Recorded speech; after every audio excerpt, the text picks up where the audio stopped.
Hey everyone, Rarity Dash here, and it's time for another reaction request. If you have a video that you'd like me to react to, check the description below. There's a link that'll take you to a Google document full of all of the relevant information. So today we're doing another Josh Scorcher video, and it is Top 10 Sexy Male Bosses. So we did weirdly sexy bosses before. This time it's specifically males, which, I feel like I'm going to have less of an opinion myself on this, but I'm still interested to see what makes a list, what are considered to be the the hottest male bosses in video games.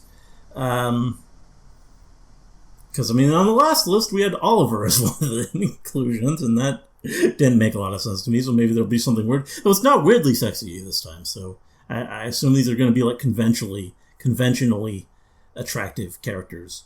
So I don't know. Not really sure how interesting this is going to be, but I guess we'll find out soon enough. Let's go ahead and get it started. Here we go. Fiery Joker.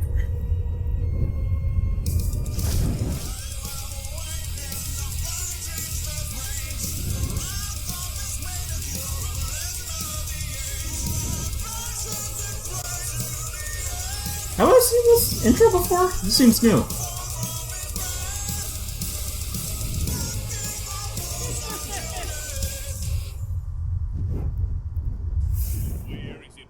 One-sided society that a man can't be beautiful. Although female characters tend to get most of the attention when it comes to sex appeal and fan service, that doesn't mean there isn't a diverse spectrum of alluring guys that are quite easy on the eyes, ranging from dashing heroes, dark bad boys, charismatic fighters, and androgynous pretty boys. There's no shortage of sexy men for the ladies and the men to drool over. As for how we're measuring the sexiness of the bosses, there's a different criteria.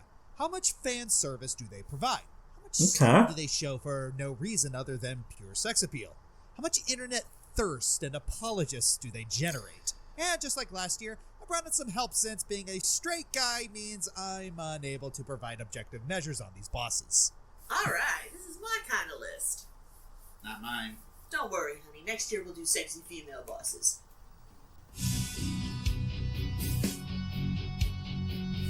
Okay. Amazon is overcharging you, but I can show you how to avoid it. Don't spend another dime on Amazon. We really don't talk about Chrono Trigger enough on this channel, do we? You have a JRPG released by Square. Always good to talk about Chrono Trigger. Time travel. Great game. Characters designed by Akira Toriyama. What's not to like? Among the many iconic characters this guy. in the game is Magus. Magus? Hang on a second. Magus. Oh, that's unhelpful. Introduced as Frog's rival and our initial villain, Magus is no slouch in the dangerously sexy department. He's got a scythe, flowing long hair, vampire fangs, pointy legless ears, and rippling biceps. As a boss, Magus is your classic barrier-changing boss. That coupled with his he's a cool character. You really gotta have good elemental variety. And not just a boss, he What becomes really a party makes member. Magus appealing is his backstory. At first glance, he seems like your typical JRPG villain. Commit evil deeds and summon the all-powerful eldritch abomination, Lavos. But after you beat him, it turns out that Magus was actually fighting for good all along. He wasn't trying to summon Lavos so he could destroy the world, he was trying to do it so he could kill Lavos. And when that doesn't work, you have the ability to recruit him into your party. And I don't know about you, but I get the feeling a number of people would gladly trade places with Shala in the whole traveling through time to find the person you care the most about scenario. Plus, there's that alluring confidence he has. No joke, I showed Magus' image to one of my employees, as well as the quote, "If my fate is to be destroyed, I must simply laugh." And they turned into putty. I think that says something.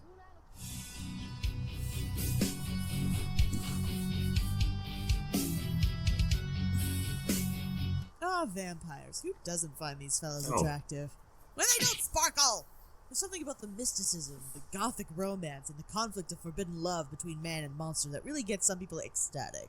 And who do we thank for that, other than the age-old precursor of gothic romance himself, Dracula? Yeah, Castlevania? Sort of my list. Shut up. Dracula has many iterations across media, from literature to Castlevania Dracula has a very distinct look to him. I don't say blah, blah, blah. Or mainly focusing on the Castlevania version, the one who plagues mankind and even he has different designs though in Castlevania. He the primary antagonist across the series as the fireball-chucking, bat-shifting final boss we all know. And it's not Dracula if he doesn't have a super spooky second form, whether it's a muscular demon, some creepy amalgamated heads, or rats? Where the rats? On the appeal side of things, Dracula's got quite the figure. He easily towers over all versions of Belmont, who are already so buff they could be their own JoJos. Add the glorious silver hair in Symphony of the Night, as well as his demon I feel like the Symphony of the Night form is the most iconic look for him. Who's all for fashion and class, in loose terms. And like his other media variants, this Dracula also comes with his own tragedy.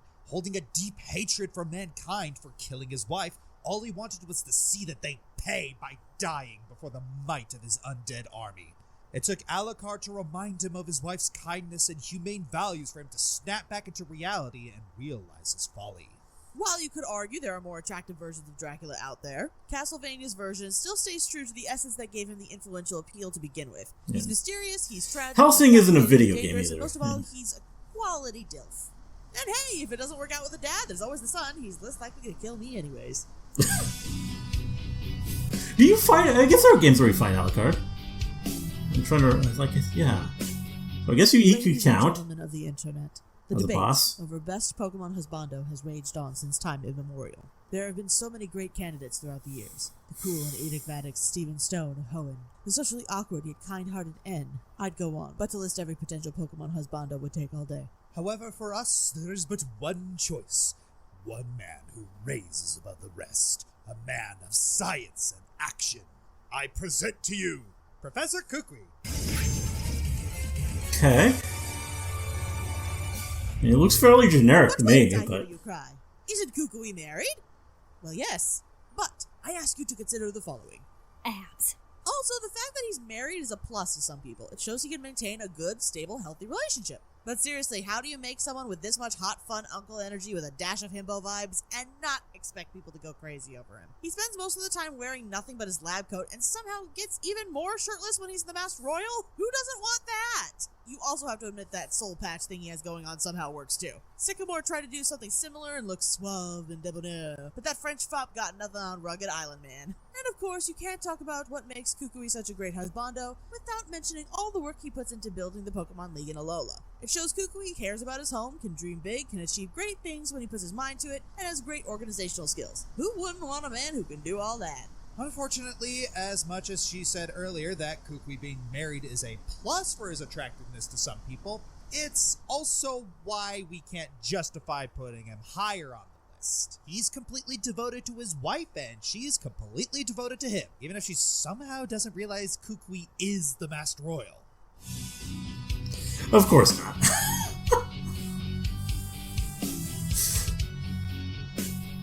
Ace Attorney.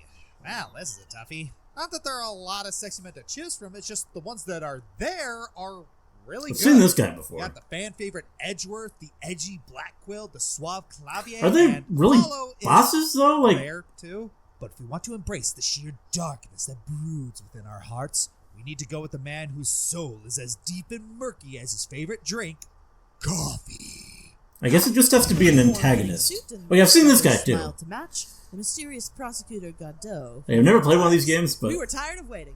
You see the characters Godot around. acts as the main prosecutor rival throughout Trials and Tribulations. I see what you did there, waiting for Godot. For one game, he makes a lasting impression. From the get-go, you see this mysterious masked man and wonder what the heck his whole deal is. As you go through the game, you slowly learn pieces of his backstory. You see how suave, elegant, and charming he is to everyone, except for Phoenix. And that theme of his just adds to his appeal.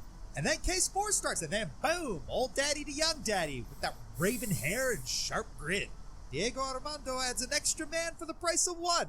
This all culminates in the final case, which wraps up his character beautifully.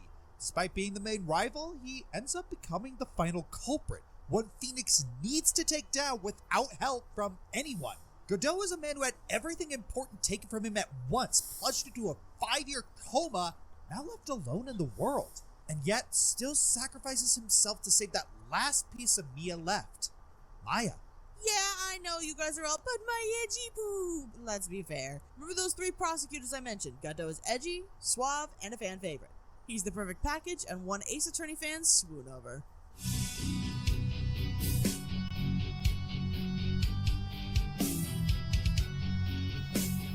Oh, boy. Fire Oh. Emblem. Okay, yeah, there's some definite... This series, because of the dozens of hot dudes that we fight across the games, we're gonna get just pick Oliver again. Angry no matter who we pick. And as cheap as it might be, we might have to toss a dart on the board of some of the top candidates. So let's see who we're landing on here today. Well, there you go. Claude seems to be the one lord in three houses that got a lot of people's F-boy senses tingling. And who can blame them? Dude's I don't really think of him as a boss, though. Like an enemy? Man, does he rock it. Bonus points for also being a you do fight him in... with a knack for the bow. As a character, Claude's the most simple of the three lords, but in many ways, he's also the easiest one to like. He can be mischievous and always sounds like he's flirting whenever he talks. Seriously, he chose to dance with you at the ball, whether you're male or female Byleth. But even with that said, he's also very keen and takes the situation seriously when it truly matters. He doesn't go on a psychotic spree as easily as the other two do, and while some might say he lacked layers because of this, others find comfort in knowing that at least someone is still sane around here. Even in Three Hopes, while he did succumb to full-blown Machiavellianism, it still took a bit for him to get there. As a boss, the most notable moment where you fight him is in Crimson Flower, where Edelgard, in all her masquering majesty, decided to go after the capital of Leicester. Claude not only has Hilda's squad by his side, but he also has the Wyvern Knights of Elmyra encroaching from the port. That is quite the battle. It's a pretty painful fight. Not because that the one's... design is bad or anything, but because Claude is cunning, and he isn't even trying to pick a fight. He even ordered Hilda to retreat when the situation gets too harsh, but to no avail. This is pretty much the closest we get to a Camus fight in this game. When you finally pin Claude, he at least has the wit to negotiate himself out of being executed, so you get to pick whether or not he gets to keep his guts. So unlike other Camus-likes, you do get to save him. Sure, he lost everything and had to deport himself, but at least he's alive? Claude definitely has a lot to like about him, between his great looks, welcoming personality, sharp mind, and tragic disposition. However, he does lose a few points as looking at Three Hopes, it's understandable how people can be severely turned off by how Machiavellian he gets. Plus, some of the stuff he says to his former comrades is disheartening, to say the least. But when he isn't joining the psycho party, Claude still remains as enjoyable as ever. And besides, I gotta give him props for killing Randolph twice. Fuck Randolph. I think I missed a lot with Three Hopes, because I only ever played the Black Eagles route. I'm so as well you should be. You didn't really even see that different than that. I mean, was that necessary? Always. But yeah, Claude seems like an odd pick just because he is not really even an antagonist. Yes. Exactly. Very sad. I mean, you do fight him in routes. Once again, Axel makes a list. With how often he shows up, you'd think he'd have enough frequent flyer miles to make the trip to Disneyland Tokyo. Jokes aside, I can't really think of anyone else I'd want to put on here from this franchise. No, not even Darkness Boy Jr. or Mansex and his Zebra Nighty. And even though his look is a mishmash of concepts, he pulls it off with aplomb. He's literally too hot to handle. I'm in pain. Axel's prowess as a boss has been explained to death on this channel. He has simple fun in his original fight, but can get extremely complex in his data battles, though never to the point it's unfair. As for backstory, well, he has the common problem of organization members that he just doesn't seem to have a heart. He's just a body without emotions, but with incredible fire powers. And what a body he has. But if the Wizard of Oz's words are anything to go by, then Axel's heart is incredibly large. As is his sex appeal. I mean, look at him. Lean, streamlined, piercing aquamarine eyes, raspy, snarky voice. Just so much right up my alley. I don't think we should go on too long, as there are at least like 5 other lists on this channel with even more details about him. But Axel is easily one of the best characters in the franchise, both in terms of character and, sex appeal. There, honey. You'll always be my favorite hothead. I feel like you're putting words in my mouth. Don't you dare.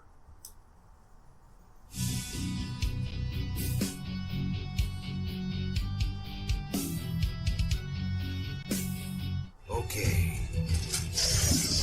Kanka is a community-driven tool perfect for world builders and game masters alike. Are you a creative world? Let's dance. Oh Lord, I think I'm coming down with a case of the vapors. That line alone cemented him a spot on this list. Yeah, I can't even argue there. Whenever I bring up Metal Gear Rising Revengeance, Oh, usually okay, the Metal first Gear. thing I bring up It's is like, who is this Senator guy? Armstrong, the powerhouse of Yeah, well-intentioned... I've seen this guy before. But Nanomachine, son! Yeah, Probably not made for this too much list. beef for my taste. No, this time around, how about something with a hint of Brazilian spice? I don't think I've... Sam Rodrigues is a Brazilian You never heard of samurai, him. So, I guess add a little Japanese spice there, too? I don't know. Heck, he's also a cyborg, so he's a cultural melting pot at this point. He's also the perfect opposite of our protagonist, Raiden. While Raiden is a hammy ninja who attacks from the shadows, Sam is a calm and sarcastic samurai who isn't afraid to take the enemy head on. Also, he clearly has a jaw, lovingly coated with scruff. Also, packing a reasonable amount of beef. Ooh, and the cherry on top. I'm sure the guys behind Teen Titans Go would love him. Anyways, obviously, Sam's a walking, slicing package of handsome. But I also appreciate how subtle he is. And in this franchise, that's saying something. In a game that will dogpile you with memes galore, it's nice to have one rival a little more down to earth. And as another bonus, he's the playable character of his own DLC, where we get a little taste of his backstory. Turns out he used to fight to take down Armstrong's forces, but he couldn't keep up and eventually joined those he hoped to destroy. Of course, we all know Armstrong's true goals for the world, so, in a way, Sam was still doing good for the country. Just in a more extreme way, and one that cost him his right arm. It adds a lot more complexity to those finger-licking thighs and makes him more interesting inside and outside. So how do I sum up my feelings for him? Well, I'll let Sam speak for himself. Oh, good. Why, that's very good. Yes, I like that.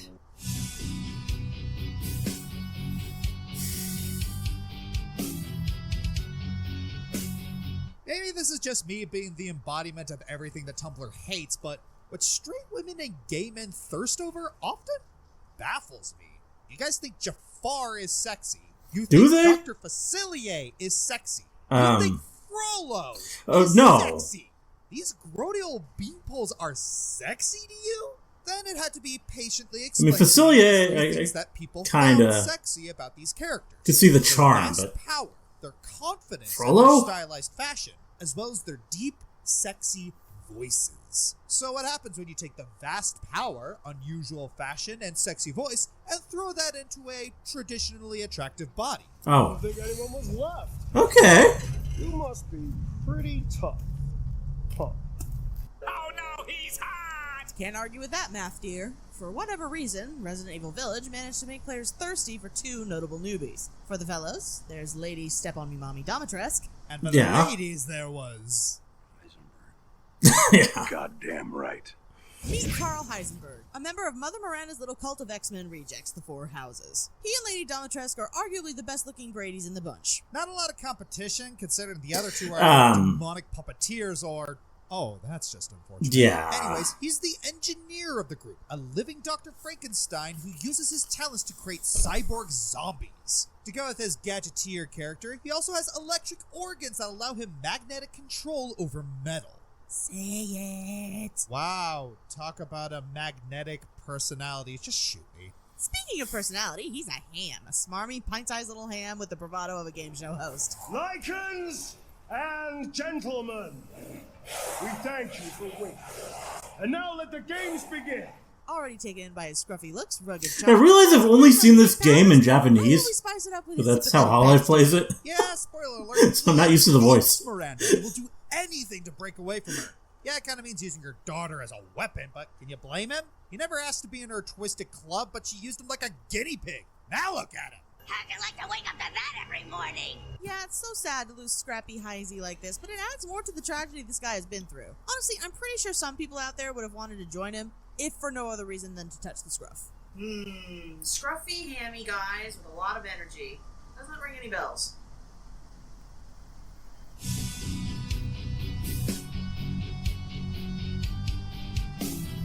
Alright, number 2. Everyone loves the rebel, Harry. If there was a series that embodies that true bad boy energy, it would be the Yakuza series. Every character and boss in the series just has that perfect body chiseled out of marble with their entire history just written all over Never their face, played one of and these. sometimes all over in their tattoos. It was really hard to choose one out of a sea of Davids, but when we thought about it, The choice was actually pretty obvious. We got to go with the perfect blend of bad boy and perfect gentleman vibes. Our main man, Kiryu. Let's get an elephant out of the way. Yes, Kiryu is a boss, figuratively and literally. He was in charge of the Tojo clan for like a week in Yakuza 1. Do you fight him though? Okay, like I think we're a talking few times, starting Yakuza 4 forward, most notably in Yakuza 7, like a dragon as one of the late game bosses. Okay, I guess it's fair then. Shows off the power he emits as he beats the crap out of every hooligan in Yakuza up and down Japan. Being the main pro tag of the whole series, you see Kiryu develop from a young, clean-shaven, smoking businessman to father of one, stay-at-home daddy energy in the later games. He can do it all: sing, dance, act, run a business, raise a child, play video games well, run a cabaret club, lead an army of construction workers and hooligans against invaders, fight off zombies, fend off a stalker assassin, throw people into microwaves, sword fight, and not be fazed by taking damage. Wow, this guy has a resume. Despite his rough exterior, he is actually super suave and respectful at all times. While he doesn't fight women, he will fight beside them and acknowledge their strength. He shows deference to both his allies and enemies, making them begrudgingly respect him back at times. And despite being occasionally dorky, he still takes everything seriously, no matter how ridiculous it seems. Kiryu is one of the manliest and sexiest men in all of gaming. He'd probably be number 1 on this list too if number 1 wasn't as obvious as it should be. Oh. Is it Sephiroth? Jack of Blades. You haven't done any Final Fantasy Fashion yet. sense, and each voice is malevolent in their own right, perhaps for never showing his face. Shadow the Hedgehog. Really? Not traditional, but everybody loves a project. Super Macho Man.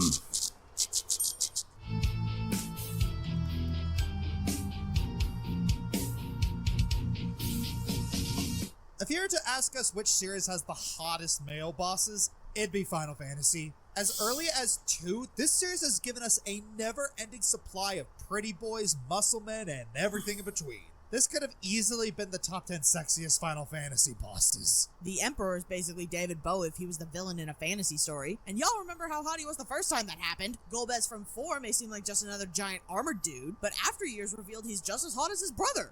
And he wears next to nothing. Say what you will about Kefka's makeup and chaotic insanity, but there are people out there who would gladly be the Harley Quinn to his Joker. Cypher is the classic rival character who was manipulated by the main villain, so he's a redemption fic. Kuja is... well, look at him. Jack is an absolute hunk who's canonically a Delph. Judge Gabranth has all the sex appeal of his twin brother, plus a British accent. Caius is a tragic villain who's cursed to never save the girl he cares the most about. Hello, self-insert shipping bait.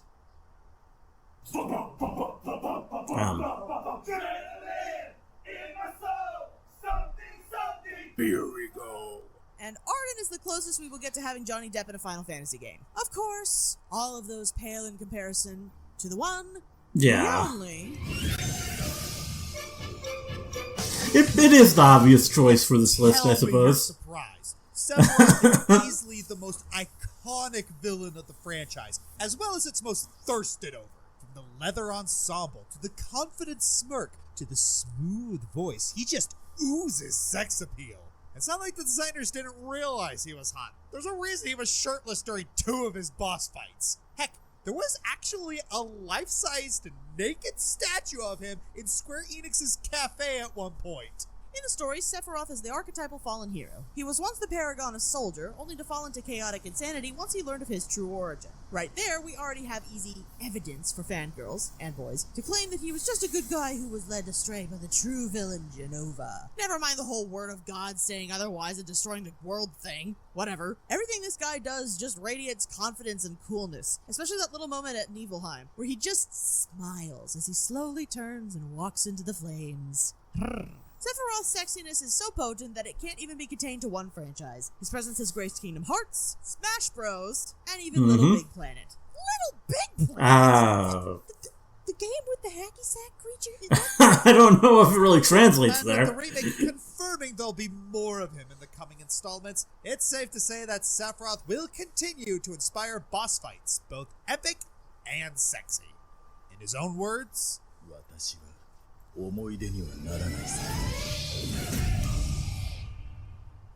I'm the Fire Joker, and you've probably noticed that a lot of these lists contain repeated entries. There's a way we could work with that. Subtle, dear. Hey, you didn't marry me for my subtlety. No, I did not. But no regrets. Alright, well, that was a good list, I think. I mean, as said, I'm not someone with strong opinions on this, but I feel like they touched on some... If you like this video, please like, subscribe, leave a comment, and share the video around. What I would Check out my expect other to be social media popular like entries. Twitter, Twitch, and Tumblr. Check out my other channels such as Joshua Burner for reactions and other stuff, Dragon Fighter Gaming for tabletop, and Bob Equestria for cartoons. Consider checking below the video and donating to my Patreon, Streamlabs for my merchandise, or becoming a YouTube member. Thanks for watching. Yeah, I think that was a good video. Nothing too crazy, and I mean, mostly stuff I would expect. I mean, I feel like we did kind of... Like, I would much more expect it to be characters who are just actually written as just straight-up antagonists, and stuff like adding Kiryu, who is literally the main character of this franchise for the most part, and also Claude, who is a main character on certain routes, and even when you do fight him, he's like not really like one of the more adversarial characters in that game. I think that's why it kind of stands out to me. Like, even if you were to use... Well, even under Dimitri, like, even there, I don't think he is either. Like, even on the Edelgard path. Because, like, definitely Edelgard. Like, on the female list, I think Edelgard should be good on that. But, because she is sort of... Like, especially on Dimitri's route, she's treated as, like main boss. But, the other two house leaders, I don't feel like they ever come to that level on any route. So, I don't know. And, yeah. But, yeah, stuff like Sephiroth, that's completely to be expected. You know, like having Magus at the start. Yeah, some good choices in there, I think. I mean... I would assume characters I would expect to be on there. But yeah, I hope you liked the reaction. Let me know if you did, and see you in the next one.